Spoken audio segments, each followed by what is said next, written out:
সনাতন সংস্কৃতির এক অভূতপূর্ব জাগরণ শুরু হয়েছে গোটা ভারতবর্ষ জুড়ে। নতুন বছরে কেউ আর আগ্রার তাজমহল দেখতে কিংবা গোয়ায় ছুটি কাটাতে যাচ্ছেন না, বরং অযোধ্যার মতো দেশের সনাতন কেন্দ্রগুলিতে বাড়ছে ভিড়। আর এতেই ফুলে ফেঁপে উঠছে একেবারে হিন্দু অর্থনীতি। এমনটা যদি আর 8 থেকে 10 বছর ধরে চলে, তাহলে ভারতের চিত্র একেবারেই বদলে যাবে বলে মনে করা হচ্ছে। এ নিয়েই আমাদের ভিডিও, শেষ পর্যন্ত দেখুন। আমাদের চ্যানেলটিকে লাইক এবং সাবস্ক্রাইব করুন এবং কমেন্ট করে জানান নিজেদের মতামত। নমস্কার, আমি শুভ্র চট্টোপাধ্যায় আর আপনারা দেখছেন মাধ্যম। অনেক মানুষ প্রশ্ন করে, এই 11 বছরে মোদি কি করেছেন? উত্তরপ্রদেশের মুখ্যমন্ত্রী যোগী আদিত্যনাথেরও এখন প্রায় 9 বছর হতে চলেছে। তাকে নিয়েও অনেক প্রশ্ন তোলা হয়, কিন্তু এই দুজনের বিশেষত্ব কি? এই দুই নেতা সংস্কৃতি এবং উন্নয়ন এই দুটোই একসাথে নিয়ে চলার সিদ্ধান্ত নিয়েছেন এবং তার ফলাফল এখন সামনে দেখা যাচ্ছে। এরা দুজনেই সনাতন ধর্মে গভীর বিশ্বাস রাখেন। ভারতীয় ও সনাতনী বা হিন্দু পরিচয়ে তারা গর্ববোধও করেন। ভারতে এখন একটা নতুন ঘটনা প্রবাহ চলছে, যা এর আগে কখনো হয়নি। ভারতে তীর্থস্থান সবসময় গুরুত্বপূর্ণ ছিল, আজও তা আছে। তীর্থ ব্যবস্থাকে গড়ে তুলতে সবচেয়ে বড় ভূমিকা পালন করেছিলেন আদি শঙ্করাচার্য, যখন তিনি উত্তর, দক্ষিণ, পূর্ব, পশ্চিম এই 4 দিককে এক সূত্রে বেঁধেছিলেন। কিন্তু তারপর থেকে মুঘল আমল ধরুন কিংবা ব্রিটিশ আমল, এই সব সময়টাতেই হিন্দু ধর্ম অর্থাৎ সনাতন ধর্মকে ক্রমাগত দমন করা হয়েছে। হিন্দু ধর্মের যে তীর্থস্থানগুলো, সেগুলিকে কখনোই উঠে দাঁড়াতে দেওয়া হয়নি। অযোধ্যার রাম জন্মভূমিতে ভগবান রামের মন্দির গড়তে পুরো 500 বছর ধরে লড়াই লড়তে হয়েছে। কিন্তু একটা জিনিস আপনারা ভেবে দেখুন, যখন ইতিহাস দিক বদলায় তখন সেটা কিভাবে বদলায়? একেবারে চুপচাপ বদলায়, কোনো শব্দ না করে বদলায়, কিন্তু যখন বদলায় তখন তার স্পষ্ট রূপ একেবারে সামনে দেখা যায়। আর আজ সেই বাস্তব রূপ কাশী, মথুরা ও অযোধ্যায় চোখের সামনে দেখা যাচ্ছে। একসময় দেশে পর্যটনের দুটো বড় কেন্দ্র ছিল। একটা ছিল আগ্রার তাজমহল, আর একটা ছিল গোয়া।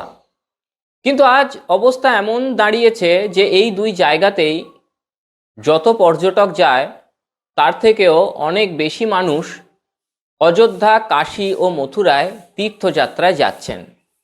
এবং সত্যি কথা বলতে এটাও এখন কেবল শুরু। ইংরেজি ক্যালেন্ডারে নতুন বছর শুরু হয় 1 জানুয়ারি, আর 31 ডিসেম্বর হলো নতুন বছরের আগের রাত। মানুষ ইংরেজি ক্যালেন্ডারই পালন করুন কিংবা হিন্দু পঞ্জিকাতেই বিশ্বাস করুন, যখন তারা জীবনে নতুন কিছু তারা শুরু করতে চান, নতুন কোনো কাজ যখন তারা করতে চায়, তখন তারা প্রথমেই ভগবানের আশীর্বাদ চায়। মানুষ যখন নতুন কিছু করতে চান, তখন তারা ভগবানের আশীর্বাদ নিয়েই সেই কাজে নামতে চান। এটা যে তারা আগে চাইতেন না এমনটা নয়। তাহলে পার্থক্য কোথায় এসেছে? পার্থক্য এসেছে একটা জায়গাতেই, সেটা হলো প্রকাশের ভঙ্গিতে।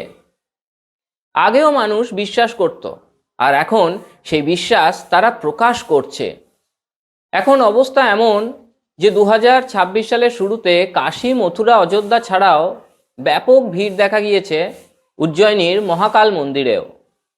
সেখানেও ভক্তদের বিপুল ঢল নেমেছে। এটাকে যদি আমরা আস্থার এক মহোৎসব বলি, সেটা কি খুব ভুল হবে? মানুষ যে ভক্তি দেখাচ্ছেন তা শুধু উত্তরপ্রদেশের মানুষ নন, এই ভক্তি গোটা দেশের মানুষই দেখাচ্ছেন। কাশী, মথুরা, অযোধ্যা এই শহরগুলোর বাইরেও সারা দেশে এই একই চিত্র দেখা যাচ্ছে। শুধু তাই নয়, ভারতের এই তীর্থস্থানগুলোতে সারা বিশ্ব থেকে মানুষ আসছেন। অবস্থা কোন জায়গায় দাঁড়িয়েছে জানেন? কাশী, মথুরা আর অযোধ্যার ক্ষেত্রে যদি বলি, তাহলে এখানকার হোটেল বা গেস্ট হাউস এখন পাওয়া খুবই কঠিন হয়ে যাচ্ছে। যাতায়াতের ব্যবস্থা পাওয়াও খুব কঠিন। বিমানের টিকিট মাসের পর মাস আগে থেকেই বুক হয়ে যাচ্ছে। ট্রেনের টিকিটের ক্ষেত্রেও সেই একই কথা। মানুষ নিজেদের গাড়িতে, নিজেদের ব্যবস্থায় এই জায়গাগুলোতে এসে পৌঁছাচ্ছেন। শুধু তাই নয়, আরও কি জানেন? 3 থেকে 4 কিলোমিটার লম্বা লাইন পড়ছে দর্শনের জন্য। কাশী বিশ্বনাথ মন্দিরে স্পর্শ পূজা 3 জানুয়ারি পর্যন্ত বন্ধ রাখার সিদ্ধান্ত নিয়েছেন মন্দির কর্তৃপক্ষ, যাতে ভিড় দ্রুত সামনে এগিয়ে যেতে পারে। আপনি কি আগে কখনো এমন দৃশ্য দেখেছিলেন বা এরকম কিছু শুনেছিলেন? এটাই নতুন ভারত। এটা সেই নতুন ভারত যা হিন্দু জাগরণের ফলে তৈরি হচ্ছে। কিন্তু আমি শুধু আস্থার কথাই বলছি না, কারণ আস্থার অভাব তো আগে কখনো ছিল না। হিন্দু সনাতন ধর্ম যদি 1000 বছরের পরাধীনতার পর আজও বেঁচে থাকে, তাহলে সেটা এই আস্থা, এই বিশ্বাসের কারণেই রয়েছে। তবে আমি এখন যে নতুন পরিবর্তনের কথা বলছি, সেই কথাটাই বলবো। এই পরিবর্তন থেকে কি জন্ম নিচ্ছে, এই পরিবর্তন থেকে কি জিনিস বেরিয়ে আসছে। যে শব্দ একসময় সনাতন ধর্মকে অপমান করতে ব্যবহার করা হয়েছিল, হিন্দু রেট অফ গ্রোথ, 1952-53 সাল থেকে 1975-80 সাল পর্যন্ত ভারতের অর্থনীতির যে গড় বৃদ্ধি, তার হার ছিল 3.5%। ভারতের এক খ্যাতনামা অর্থনীতিবিদ ছিলেন প্রফেসর রাজকৃষ্ণ। তিনি 1978 সালের একটা সংবাদ মাধ্যমকে সাক্ষাৎকার দেন এবং সেই সাক্ষাৎকারে তিনি বলেছিলেন যে এটাই হচ্ছে হিন্দু রেট অফ গ্রোথ। মানে হিন্দু ধর্মকে ছোট করে দেখানোর জন্যই বলা হয়েছিল যে যদি হিন্দু আস্থা অনুযায়ী চলা হয় তাহলে উন্নয়ন খুব ধীরে হবে। হিন্দুরা নাকি দ্রুত একেবারে এগোতেই জানে না, তাদের চিন্তাভাবনায় কখনো দ্রুত উন্নয়ন একেবারেই সম্ভব নয়।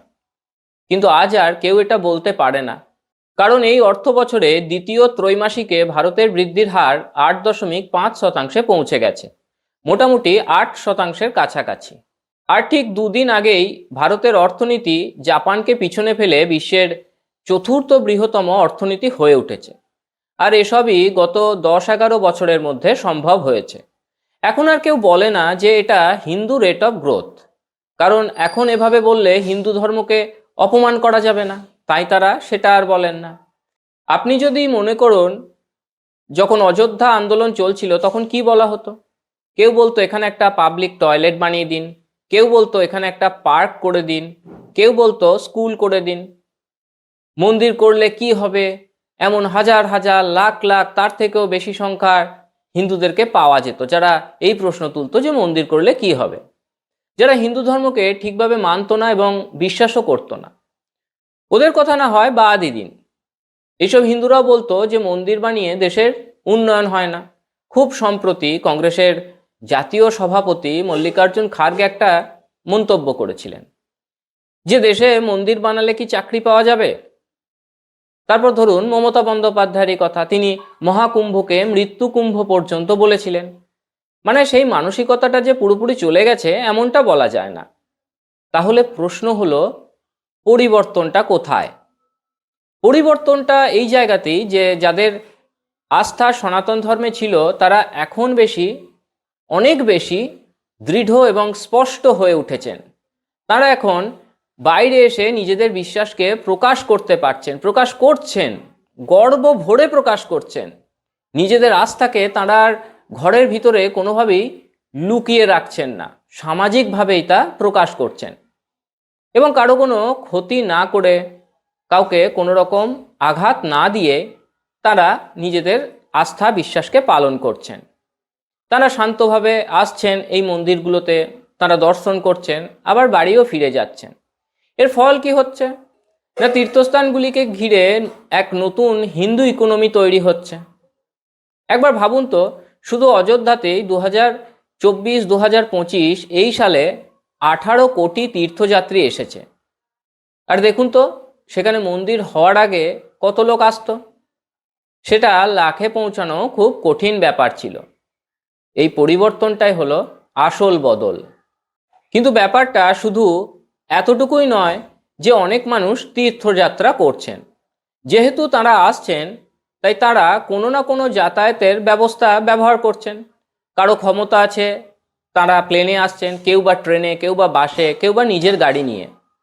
আশেপাশে গ্রামের মানুষ কেউ মোটর বাইক, কেউ ট্রাক্টরে করেও আসছেন। মানে যার কাছে যে যানবাহন আছে তাতে জ্বালানি দিতে হচ্ছে, মেরামতি করতে হচ্ছে, ট্যাক্সি চালকদের আয় 5 থেকে 6 গুণ বেড়ে গেছে বলা হচ্ছে। হোটেল আর রেস্তোরাঁর আয়ও 4 থেকে 5 গুণ বেড়ে গিয়েছে। অর্থনীতির এমন কোনো সামাজিক খাত নেই যেখানে উন্নতি হচ্ছে না, যেখানে বৃদ্ধি হচ্ছে না। আর এই সব কিছুই মূলত মন্দিরের জন্যই হচ্ছে। এত মানুষ সেখানে কাজ পাচ্ছে, এলাকায় উন্নয়নমূলক কাজ হচ্ছে, এই শহরগুলো আধুনিক হয়ে উঠছে। যে গতিতে এবং যে পরিমাণে এই তীর্থস্থানগুলির উন্নতি হচ্ছে, নতুন বিমানবন্দর তৈরি হচ্ছে, রেলওয়ে স্টেশনগুলো বড় করা হচ্ছে, তারপর এই শহরগুলোতে বা তার আশেপাশের একটা বিস্তীর্ণ অঞ্চলগুলোতে নতুন নতুন বাস স্ট্যান্ড তৈরি হচ্ছে, এছাড়াও নতুন নতুন হোটেল, রেস্টুরেন্ট এগুলোও বানানো হচ্ছে। এমন তো নয় যে মানুষ শুধু আসে, দর্শন করে, তারপর চুপচাপ আবার বাড়ি ফিরে যায়। তারা এখানে থাকে, খায় দায়, সময় কাটায়। আর ভারতীয় মানসিকতাটা এমন যে যখন কেউ নতুন কোনো শহরে বা জায়গাতে যায়, তখন সেখান থেকে কিছু না কিছু তারা কিনেও নিয়ে আসে। ফলে স্থানীয় অর্থনীতির উন্নতিতেও তারা অবদান রাখে এবং সঙ্গে করে সেই জায়গার স্মৃতি নিয়ে তারা ফিরে যায়। তারপর নিজের গ্রামে, শহরে, নিজের বাড়িতে, নিজের পরিবারে, নিজের পাড়ায় গিয়ে সেই সব স্মৃতিচারণা তারা করে। তারা সবাইকে বলে সেখানে তারা কি দেখেছে, কি অনুভব করেছে। অন্যরাও এতে অনুপ্রাণিত হয়। এই যে এক নতুন অর্থনীতি তৈরি হচ্ছে। একসময় ভারতবর্ষ মূলত নদীর তীরে গড়ে উঠেছিল। ভারতে এমন কোনো বড় নদী আজও নেই যার ধারে কোনো মন্দির নেই। ভারতের অর্থনীতিতে এবং সামাজিক ব্যবস্থায় মন্দিরের ভূমিকা খুব বড়, একথা বলাই যায়। সামাজিক ঐক্য তৈরিতে বিশাল ভূমিকা আছে মন্দিরের। মানুষের মধ্যে যোগাযোগ তৈরিতে বড় ভূমিকা আছে। আর হিন্দুদের তিথি উৎসবগুলো আগে থেকেই সামাজিক ছিল, কোনো ব্যক্তিগত উৎসব নয় কিন্তু হিন্দুদের উৎসব। এই যে মানুষের মিলন, মেলামেশা, যোগাযোগ সব কিছুই এর মধ্যে থাকে। আর প্রতিটি উৎসবই আনন্দের উপলক্ষ। দুঃখের কথা আমরা কোনো উৎসব করি না, দুঃখের জন্য আমরা কোনো উৎসব করি না। যেখানে দুঃখ প্রকাশ বা হিংসা দেখানো হয় তাকে আমরা উৎসব বলে মনেও করি না। কিন্তু যে পরিবর্তনটা এসেছে গত 10-11 বছরে, এটা দেশের নেতৃত্বের ওপর মানুষের বিশ্বাসেরও একটা প্রমাণ। মানুষের ভরসা হয়েছে যে যারা কাজ করছে তাদের উপরে আস্থা রাখা যায়। এখানেই আমি দুজনের নাম বলবো। একজন প্রধানমন্ত্রী নরেন্দ্র মোদী আর একজন উত্তরপ্রদেশের মুখ্যমন্ত্রী যোগী আদিত্যনাথ। এই দুজনের ইচ্ছাশক্তি, তাদের যে উন্নয়নের মডেল এবং তাদের যে ভাবনা, এসব কিছুই একেবারে দূরদর্শী। তারা ঐতিহ্যকে নতুন করে জীবিত করতে চান এবং সেই ঐতিহ্যকে উন্নয়নের সঙ্গে যুক্ত করে দুই চাকার মতো সমানভাবে তারা এগিয়ে নিতে চান। এই চিন্তারই ফল এখন পরিষ্কার বোঝা যাচ্ছে। মানুষ বুঝতে পারছে ঠিক কি বদলাচ্ছে। আগামী দিনে তাই একথা বলা যায় যে দেশের বিভিন্ন শহরে ওই কাশী, মথুরা, অযোধ্যা কিংবা মহাকাল মন্দিরের মতোই প্রতিটা রাজ্যে বড় বড় মন্দিরে, বড় বড় তীর্থস্থানে প্রচুর মানুষ একত্রিত হবেন তাদের আস্থার জন্য, তাদের বিশ্বাসের জন্য।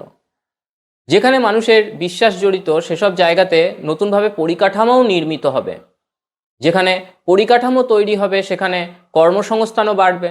আর কর্মসংস্থান যদি বাড়ে, খুব স্বাভাবিকভাবে অর্থনৈতিক উন্নয়নও হবে। আর এই উন্নয়নের সবচেয়ে বেশি লাভ পায় স্থানীয় অর্থনীতি। আজ এখানেই শেষ করছি। কেমন লাগলো আমাদের প্রতিবেদন জানাতে ভুলবেন না। সঙ্গে থাকুন, দেখতে থাকুন মাধ্যম। ত্রিপুরা এক অপরিসীম সৌন্দর্য ও সমৃদ্ধ মিশ্র সংস্কৃতির ভূমি।